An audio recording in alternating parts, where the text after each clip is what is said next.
बहू, हमारे घर में दिन चढ़े तक सोने का रिवाज नहीं है। सवेरे जल्दी उठ जाया करो। निर्मला जी अपनी बहू से बोली। माँ जी, वो कल रात को चिंटू ने सोने नहीं दिया। शायद उसका पेट बहुत दर्द कर रहा था। रात भर उसने मुझे बहुत तंग किया है। अभी तो सिर्फ 3 ही महीने का है। मैं भी उसकी परेशानी समझ नहीं सकी। अभी कुछ देर ही हुआ है चिंटू को सोए।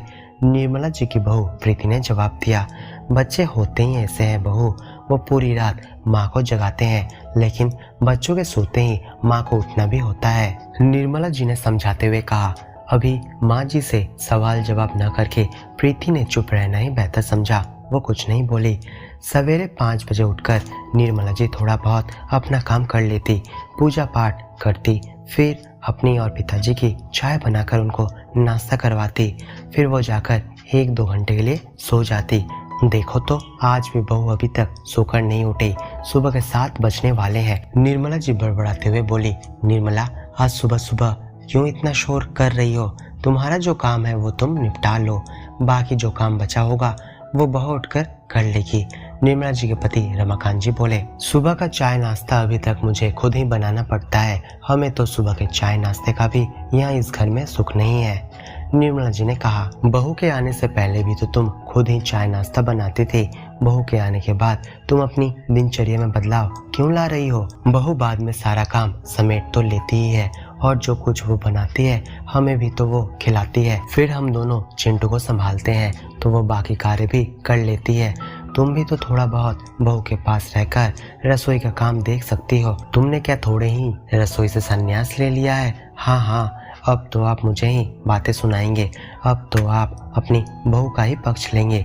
आपको बाबूजी बाबूजी कहकर जो अपने हाथों में करके रखा है उसने। निर्मला, जब वो मुझे बाबूजी कहकर पुकारती है तब मुझे ऐसा लगता है कि जो मेरी एक बिटिया की कमी थी वो उसके आने से इस घर से दूर हो गई है। इकलौता बेटा और इकलौती बहू से ही तो हमारा यह भरा पूरा परिवार है। चिंटू को देखकर दिन कब निकल जाता है हमें पता ही नहीं चलता। हमें थोड़ा अपना नजरिया बदलना चाहिए। निर्मला, बहू सवेरे उठेगी या देर से उठेगी इस पर तुम ध्यान मत दो। जब हमारा पोता स्कूल जाने लायक हो जाएगा तब वही तो उसको जल्दी उठाकर उसे तैयार कराएगी। रमाकांत जी अभी तक निर्मला जी को समझाते हुए बोले जा रहे थे।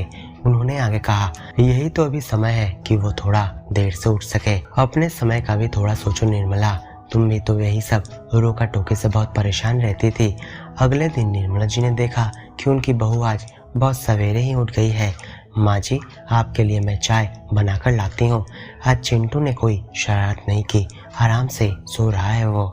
रमाकांत जी बोले। देखो निर्मला, मैं तो कहता हूँ कि इस घर में सामंजस्य बनाए रखने के लिए थोड़ा सास और थोड़ा बहू को एडजस्ट कर ही लेना चाहिए।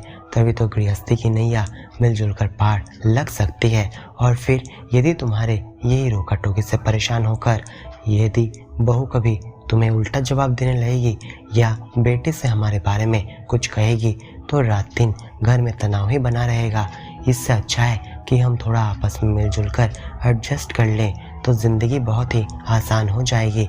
रमाकांत जी ने अपनी पत्नी को समझाते हुए कहा। रमाकांत जी की बात निर्मला जी को भी समझ में आ गई थी। अब से घर में सभी लोग मिलजुल कर रहने लगे।